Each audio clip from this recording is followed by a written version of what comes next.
지금 네. 저희가 속보에서 전해드렸는데 한국당 의원들이 어제도 그렇고 상복 차림으로 이 항의 시위를 하고 있는데 오늘도 상복 차림으로 왔다고 하더라고요. 지금 정세균 국회의장이 이야기를 하고 이 시각 현재 국회 본회의장 모습입니다. 아마 두 의원분들께서도 시정연설을 많이 보셨을 텐데 지금 일단 직접 한번 정세균 의장의 이야기를 듣고 나서 찾아주셨습니다. 그리고 다시 이야기를 진행하도록 앞으로도 하겠습니다. 국회와의 긴밀한 소통과 협치를 위해 대통령과 행정부가 앞장서 주시기를 바라며 의원 여러분께서도 예의와 품격을 갖추어서 시정연설을 경청해 주실 것을 당부드립니다. 그러면 의사일정 제1항 2018년도 예산안 및 기금 운용 계획안에 대한 정부의 시정연설을 상정합니다.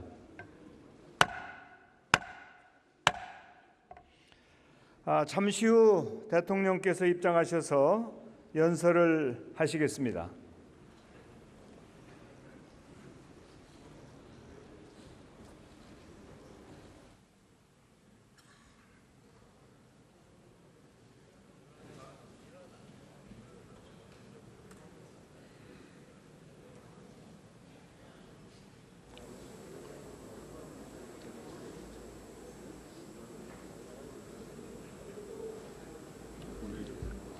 들어오시나? 지금 대통령께서 본회의장에 입장하고 계십니다.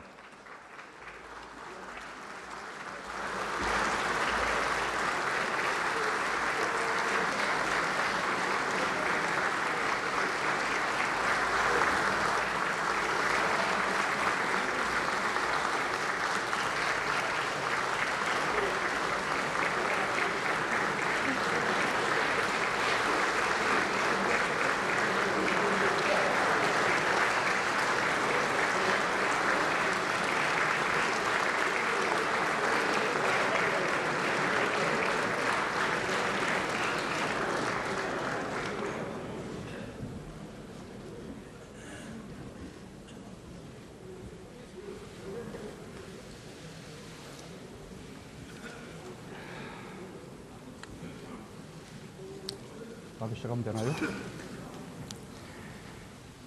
존경하는 국민 여러분, 정세균 국회의장님과 국회의원 여러분, 정부가 편성한 내년도 예산안을 국민과 국회에 직접 설명드리고 국회의 협조를 부탁드리고자 이 자리에 섰습니다. 오늘 저는 여러분과 함께 한 가지 기억을 떠올려 보는 것으로 연설을 시작하려 합니다. 우리 국민 모두의 삶을 뒤흔들었던 역사적 사건이었습니다. 정확히 20년 전입니다. 그것은 어느 날 불쑥 날아든 해고 통지였고 가장의 실직이었으며 구조조정과 실업의 공포였습니다. 특정한 사람들에게만 가해진 충격이 아니었습니다.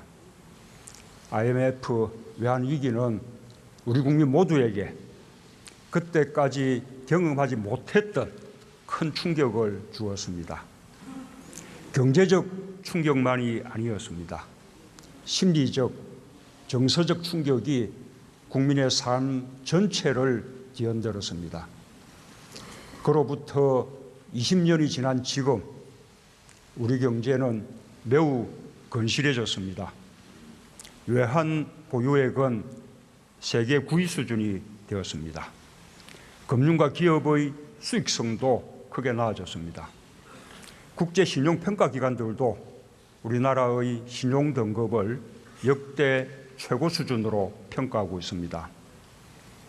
한국 경제는 국가 부도 사태를 맞았던 그때와는 완전히 달라졌습니다. 우리 국민들의 힘이 컸습니다. 국민들은 대대적인 금모으기 운동으로 국가 경제를 살리고 기업을 살렸습니다. 그야말로 피눈물 나는 세월을 견디고 버텨 위기를 극복해냈고 국가 경제는 더 크게 성장했습니다. 그러나 그 후유증은 국민들의 삶을 바꾸어 버렸습니다.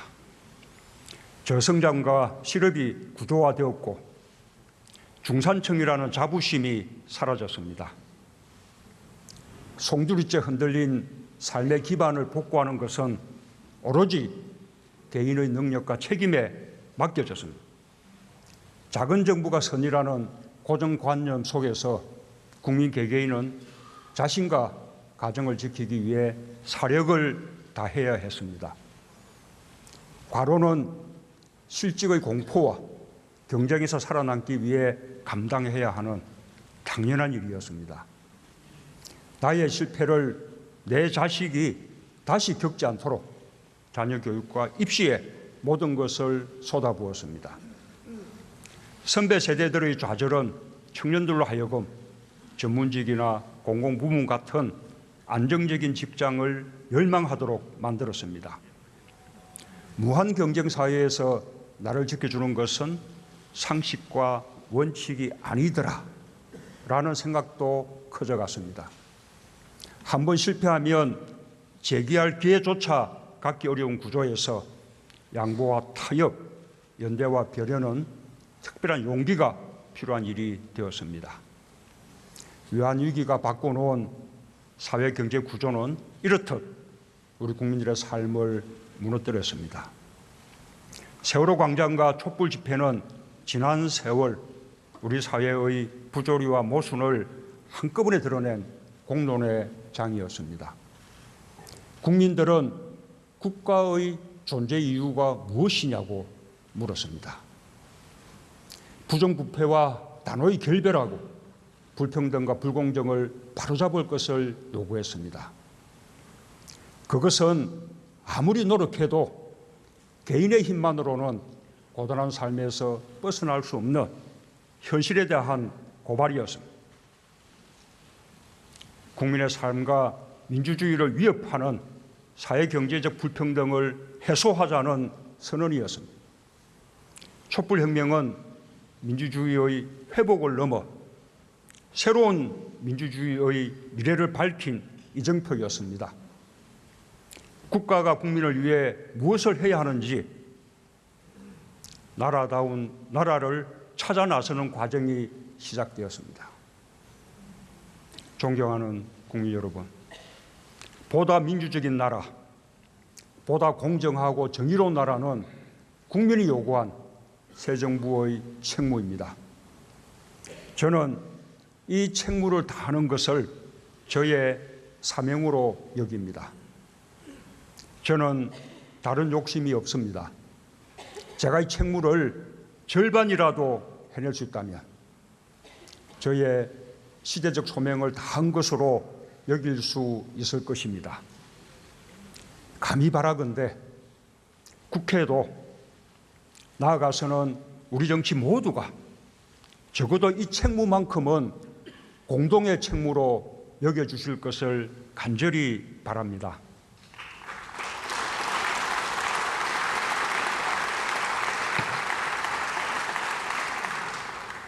국민은 누구나 자기 삶의 모든 영역에서 인간으로서의 존엄성을 존중받고 보호받아야 합니다. 성실하게 하루 8시간 일하면 먹고 사는 걱정은 없도록 정책을 혁신해야 합니다. 아프면 돈 걱정 없이 치료받을 수 있도록 제도를 개선해야 합니다. 자신의 꿈과 재능을 펼칠 기회를 부당하게 빼앗기지 않도록 잘못된 관행을 청산해야 합니다. 저와 정부는 지난 6개월 국민의 뜻을 받들어 대한민국을 나라답게 또 정의롭게 혁신하기 위한 국가 혁신의 기반을 마련해 왔습니다. 경제를 새롭게 하겠습니다. 경제가 성장해도 가계소득은 줄어들고 경제적 불평등이 갈수록 커지는 구조를 바꿔야 합니다. 양극화가 경제 성장과 국민 통합을 가로막는 상황을 개선해야 합니다. 그래야 국민의 삶에도 국가에도 미래가 있습니다. 새 정부가 표방하는 사람 중심 경제는 결코 수사가 아닙니다. 바로 이런 절박한 현실 인식에서 출발했습니다. 사람 중심 경제는 우리 경제의 패러다임을 바꾸겠다는 것입니다. 재벌 대기업 중심 경제는 빠르게 우리를 빈곤으로부터 일으켜 세웠습니다. 2차 세계대전 이후 세계 어느 나라도 이루지 못한 놀라운 경제 발전을 가능하게 했습니다. 그러나 정체된 성장과 고단한 국민의 삶이 증명하듯이 더 이상 우리의 미래를 보장하지 못합니다.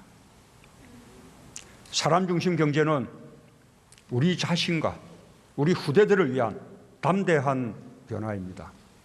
저는 바로 지금이 변화의 적기라고 믿습니다.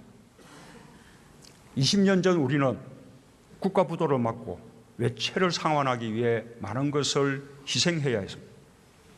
그러나 지금 우리는 스스로 변화할 준비가 되어 있습니다. 무엇보다 변화를 요구하는 국민의 뜻이 그 어느 때보다 적실합니다. 또한 변화의 기대가 우리 경제에 활력을 주고 있습니다. 우리가 가려는 방향에 세계도 공감하고 있습니다. G20 정상회의, IMF, OECD, 다보스 포럼에서도 양극화 해소와 포용적 성장, 그리고 사람 중심 경제가 화두였습니다. UN 총회도 사람을 중심으로를 주제로 삼았습니다. 저는 세계가 고민하는 저성장과 양극화 문제에 대해 우리가 선구적으로 해답을 제시할 수 있을 것이라고 자신합니다. 국민들과 함께 사람 중심 경제를 이뤄내면 우리 경제가 새롭게 도약하는 것은 물론 세계 경제에도 희망의 메시지를 던질 수 있다고 생각합니다.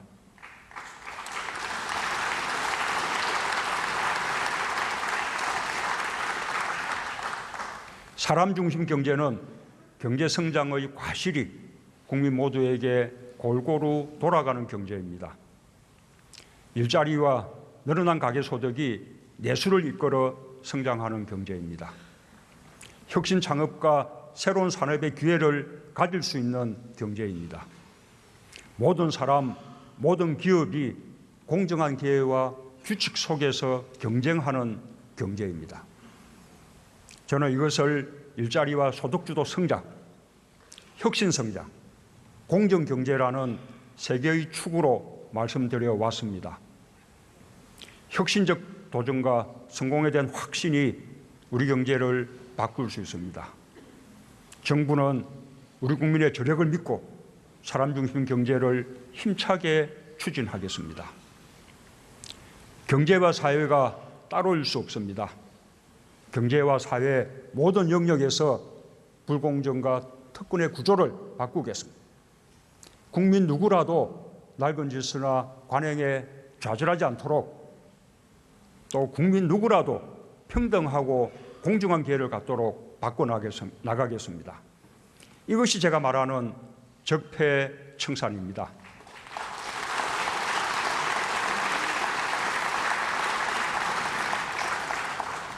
권력기관의 개혁은 사회적 신뢰 회복을 위한 선결 과제입니다. 국정원은 국민의 정보기관으로 탈바꿈해야 합니다. 국정원이 국내 정치와 절연하고 해외와 대북 정보에만 전념하도록 개혁하겠습니다. 저의 의지는 확고합니다. 국회가 입법으로 뒷받침해 주시기를 기대하고 요청합니다.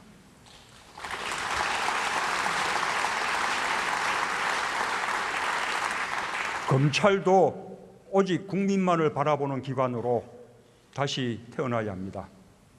검찰의 변화를 요구하는 국민의 뜻이 하늘처럼 무겁습니다. 법무부가 고위공직자 범죄수사처 방안을 마련한 것은 이러한 국민들의 여망을 반영한 것입니다. 법안이 통과된다면 대통령인 저와 제 주변부터 공수처의 수사 대상이 될 것입니다. 법안이 조속히 논의되고 법제화될 수 있도록 국회의 협조를 부탁드립니다.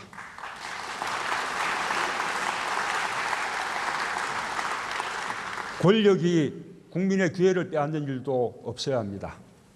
최근 드러난 공공기관 채용 비리는 우리 청년들이 무엇 때문에 절망하고 있는지 그대로 보여주었습니다. 공공기관이 기회의 공정성을 무너뜨리는 일은 결코 용납할 수 없습니다. 구조적인 채용 비리 관행을 반드시 혁파하겠습니다.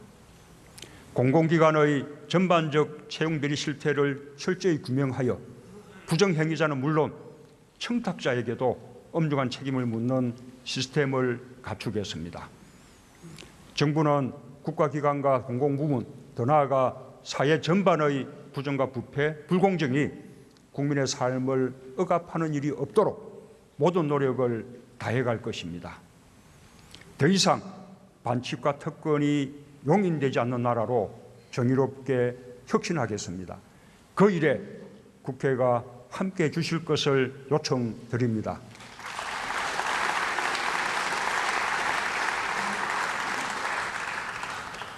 한반도는 우리 국민이 살고 있고 살아갈 삶의 공간입니다. 안전해야 합니다. 평화로워야 합니다. 이는 헌법이 대통령에게 부여한 책무이기도 합니다. 새 정부는 그 어느 때보다 엄중한 안보 환경에서 출범했습니다. 정부는 당면한 상황을 안정적으로 관리하는 한편 궁극적으로 한반도의 평화를 실현하기 위해 노력하고 있습니다. 우리 정부는 출범 이래로 지금까지 확고하고도 일관된 원칙을 가지고 한반도 문제에 임해왔습니다. 앞으로도 마찬가지일 것입니다. 첫째, 한반도 평화 정착입니다. 우리가 이루려는 것은 한반도 평화입니다. 따라서 어떠한 경우에도 한반도에서 무력 충돌은 안 됩니다. 한반도에서 대한민국의 사전 동의 없는 군사적 행동은 있을 수 없습니다.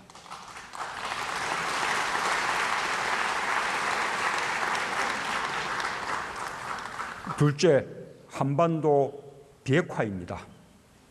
남북이 공동선언한 한반도 비핵화 선언에 따라 북한의 핵 보유국 지위는 용납할 수도 인정할 수도 없습니다. 우리도 핵을 개발하거나 보유하지 않을 것입니다.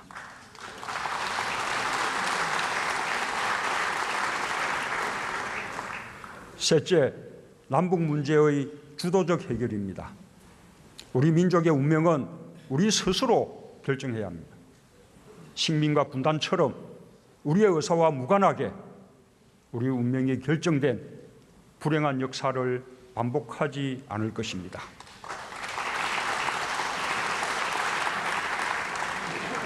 넷째, 북핵 문제의 평화적 해결입니다.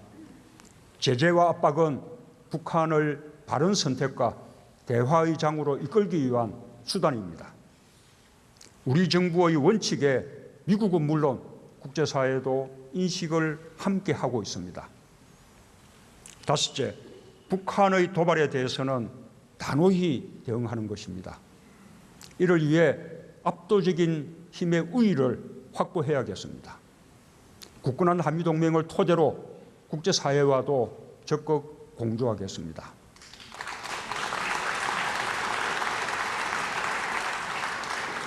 우리 정부는 이상의 원칙을 바탕으로 한반도 문제 해결을 위해 다각도로 노력하고 있습니다.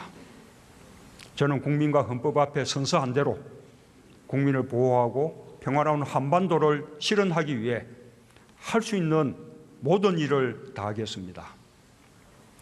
북핵 문제 앞에서 정부와 국회 또 여와 야가 따로일 수 없습니다.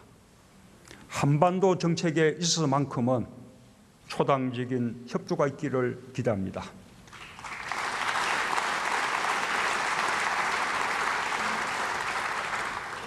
존경하는 국민 여러분, 국회의원 여러분, 정부는 사람 중심 경제를 본격 추진하고 민생과 튼튼한 안보를 뒷받침하기 위해 2018년 예산안과 세법 개정안을 국회에 제출했습니다. 내년도 예산안 총 지출은 429조 원입니다. 올해보다 7.1% 증가한 수준으로 세계 금융위기 이후 가장 높은 증가율입니다. 새 정부 출범 후 처음 편성한 예산입니다. 경제와 민생을 살리기 위해 재정이 보다 적극적인 역할을 해야 한다고 판단했습니다. 재정 건전성 유지에도 만전을 기했습니다. 불효불급한 예산에 대한 강도 높은 구조조정을 통해 11조 5천억 원의 지출을 줄였습니다. 5조 5천억 원의 추가 세수가 확보되도록 세법 개정안도 제출했습니다. 국가 채무는 GDP 대비 39.6%로 올해와 비슷한 수준을 유지하도록 했습니다. 내년도 예산안과 세제 개편안은 일자리, 가계소득 증대, 혁신성장, 국민 안전과 안보에 중점을 두었습니다. 먼저 일자리 예산을 대폭 증액했습니다. 올해보다 2조 1천억 원 증가한 19조 2천억 원입니다. 우리 국민들, 특히 청년들에게 가장 절실한 예산입니다. 요즘 우리 경제가 좋아지고 있는데 고용 상황이 개선된다면 우리 경제는 더욱 상승세를 탈 수 있을 것입니다. 공공부문이 고용 창출을 선도하고 국민들에게 필요한 서비스를 제대로 제공할 수 있도록 했습니다. 경찰, 집배원, 근로감독관 등 민생 현장 공무원 3만 명을 늘리고 보육, 요양 등 사회 서비스 일자리도 1만 2천 개 만들겠습니다. 민간 부분에서도 좋은 일자리가 많이 만들어지도록 지원하겠습니다. 중소기업이 청년 3명을 정규직으로 채용할 경우 1명분 임금을 지원하는 중소기업 추가 채용 제도를 내년에 2만 명으로 늘리겠습니다. 고용을 늘린 중견기업과 중소기업에 대한 세제 지원을 확대하겠습니다. 일자리 질을 개선하기 위한 지원도 강화했습니다. 예산안이 통과되면 비정규직을 정규직으로 전환하는 중소기업은 1인당 전환 지원금과 세제 지원이 대폭 늘어납니다. 임금을 인상한 중소기업의 세액 공제율도 2배 확대됩니다. 둘째, 국민들의 가처분 소득을 늘려주는 예산을 대폭 증액했습니다. 가계의 기초소득을 늘리고 생계비 부담을 줄여줌으로써 소비나 저축에 여력이 생기도록 하려는 것입니다. 서민층의 소득 증대는 소득주도 성장의 기반이기도 합니다. 주거급여와 교육급여를 인상해 기초생활보장급여를 현실화하겠습니다. 저소득층 청년들이 활용하도록 청년희망 키움통장 제도를 신설했습니다. 가계의 의료비 부담을 대폭 줄이고 국가 책임을 높였습니다. 재난적 의료비 지원 대상을 4대 중증 질환에서 모든 질환으로 확대하고 치매 안심센터와 요양시설 등 치매 국가 책임제 시설을 확충하도록 했습니다. 5세 이하 아동의 아동수당을 도입하여 내년 7월부터 월 10만 원씩 지원하겠습니다. 아이들 양육 부담을 조금이라도 덜어줄 것으로 기대합니다. 세계 최고 수준의 노인 빈곤율은 우리의 부끄러운 현실입니다. 기초연금을 월 25만 원으로 인상하고 지급 대상을 확대하겠습니다. 어르신 일자리 지원 대상을 51만 4천 명으로 확대하겠습니다. 장애인 연금을 기초연금과 함께 25만 원으로 인상하고 장애인 일자리도 1만 6천 명으로 확대하겠습니다. 소상공인과 영세 중소기업 지원도 확대했습니다. 최저임금 인상에 따른 부담을 완화하고 고용이 유지될 수 있도록 일자리 안정자금을 2조 9,704억 원 편성했습니다. 1인 영세 자영업자에게는 2년간 고용보험료 30%를 지원합니다. 국가유공자 예우는 국가가 해야 할 최소한의 의무입니다. 참전수당과 무공수당을 월 8만 원씩 인상했습니다. 참전수당은 월 22만 원에서 30만 원으로 늘어납니다. 참전유공자 의료비 감면율도 60%에서 90%로 대폭 확대했습니다. 지금까지 지원 대상에서 제외되었던 독립유공자 후손들께는 최대 46만 8천 원까지 생활비를 지원할 것입니다.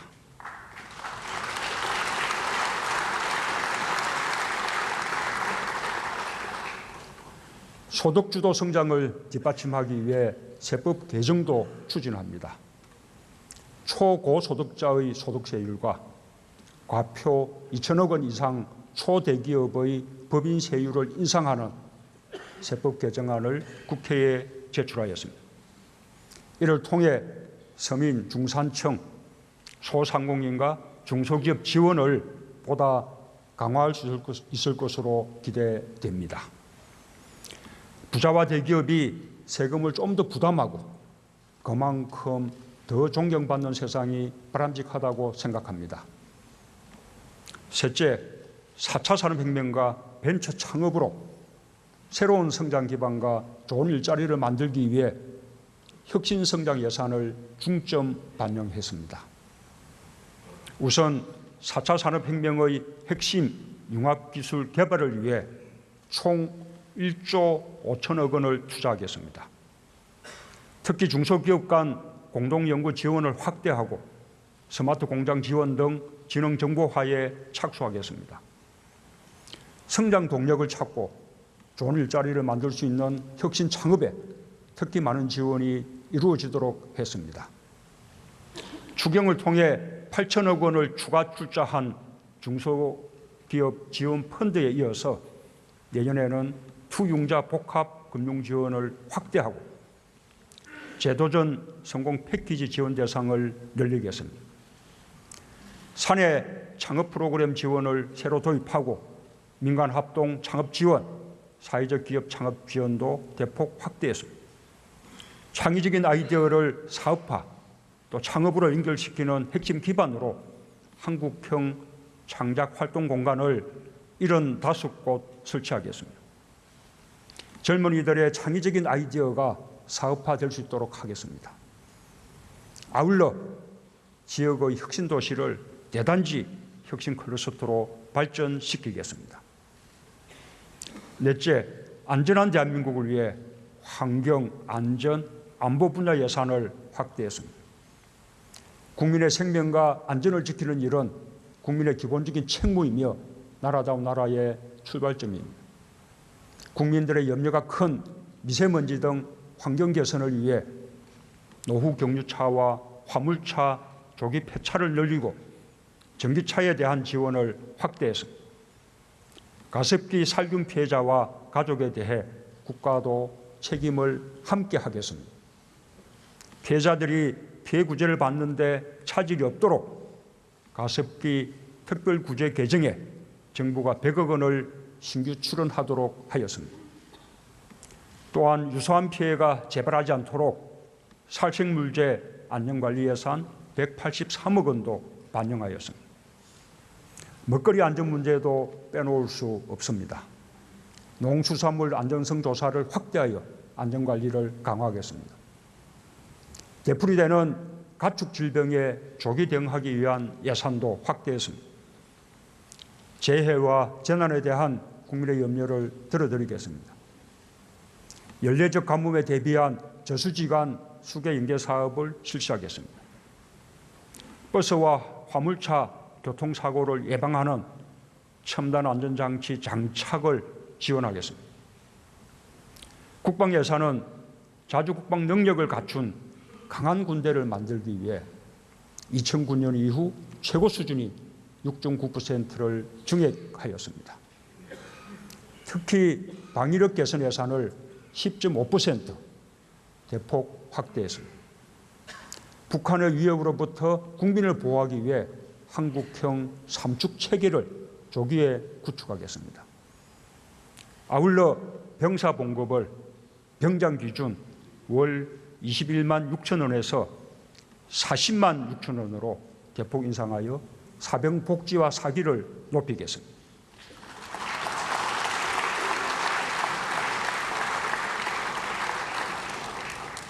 존경하는 국민 여러분, 국회의원 여러분, 국가가 자신의 역할을 다할 때 국민은 희망을 놓치지 않고 살아갈 수 있습니다. 어려울 때 국가가 든든하게 지켜주고 있다는 믿음을 주어야 합니다. 그것이 국가의 존재 이유입니다. 한 사람의 국민이 대한민국에서 인간답게 살아가기 위해서는 국방예산, 안전예산, 일자리 예산, 아동수당, 창업예산 등이 시줄 날줄로 엮여 뒷받침되어야 한다고 생각합니다. 무엇 하나 중요하지 않은 것이 없습니다. 예산은 단순한 숫자가 아닙니다. 정부의 정책 방향이며 우리가 지향하는 가치입니다. 이번 예산은 당면한 우리 경제 사회 구조의 문제를 해결하기 위한 고민의 산물입니다.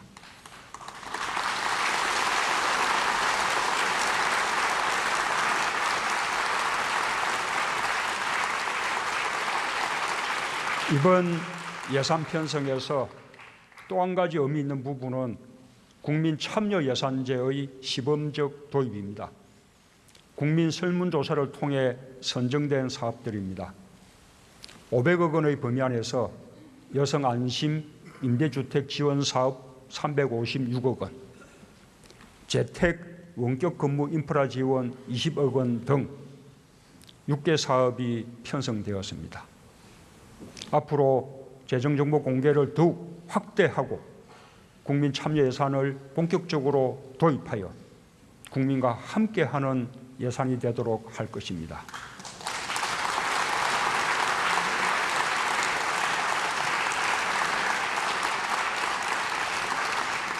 이번 예산 사업에는 지난 선거에서 야당이 함께 제안한 공통공약 사업도 많습니다.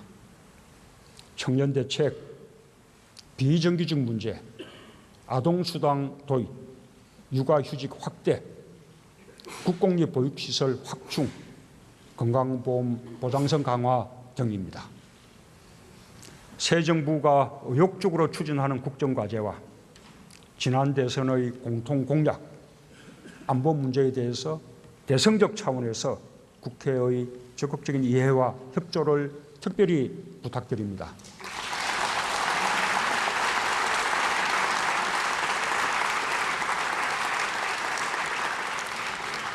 존경하는 국민 여러분, 국회의원 여러분, 우리는 지금 국가의 존재 이유를 묻는 국민들에게 성실하게 대답해야 합니다. 나라답고 정의로운 국가를 돌려드리겠다고 대답해야 합니다. 정치, 경제, 사회, 문화 전 분야에서 대한민국을 바로 세우겠다고 약속해야 합니다. 그동안 모든 책임을 스스로 짊어져야 했던 국민들께 이제는 국가가 국민의 삶을 책임지겠다고 나서야 합니다.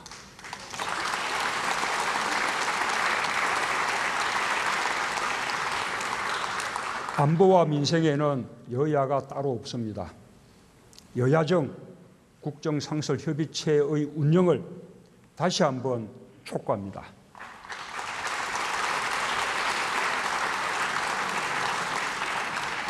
개헌은 국민의 뜻을 받드는 일입니다. 변화한 시대에 맞게 국민의 기본권을 확대해야 합니다. 수도권과 지방이 함께 발전할 수 있도록 지방 분권과 자치를 강화해야 합니다.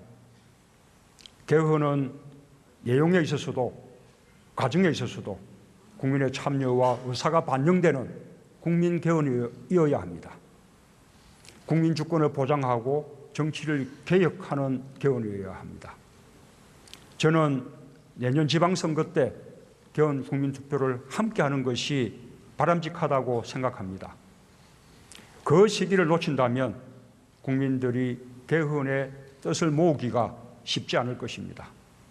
국회에서 일정을 헤아려 개헌을 논의해 주시기를 당부드립니다.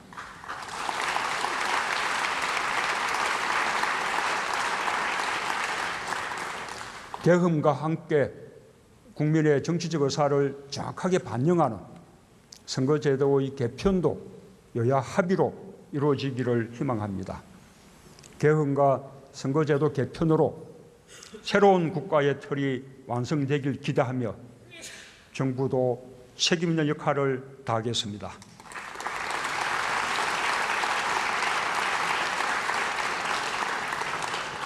존경하는 국민 여러분, 정세균 국회의장님과 국회의원 여러분, 지난 10월 20일 신고리 오르코기 공론화 과정이 마무리되었습니다.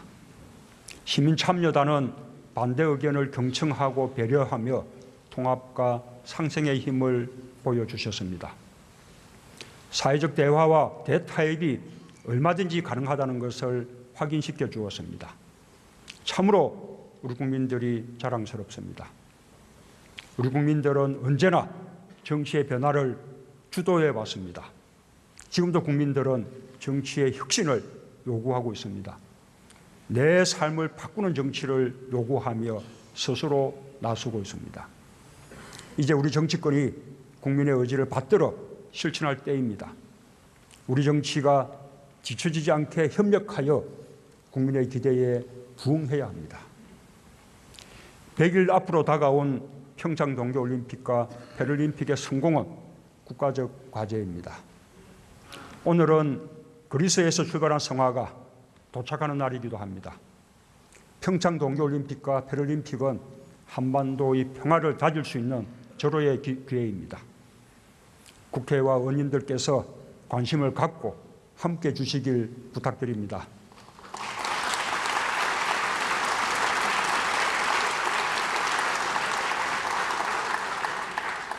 상식과 정의가 나를 지켜줄 수 있는 나라, 양보와 타협, 연대와 배려가 미덕이 되는 나라, 국민이 주인의 나라를 위해 국회가 함께해 주실 것이라고 믿습니다. 국민의 희망이 반드시 국회에서 피어나길 바람하지 않습니다. 감사합니다.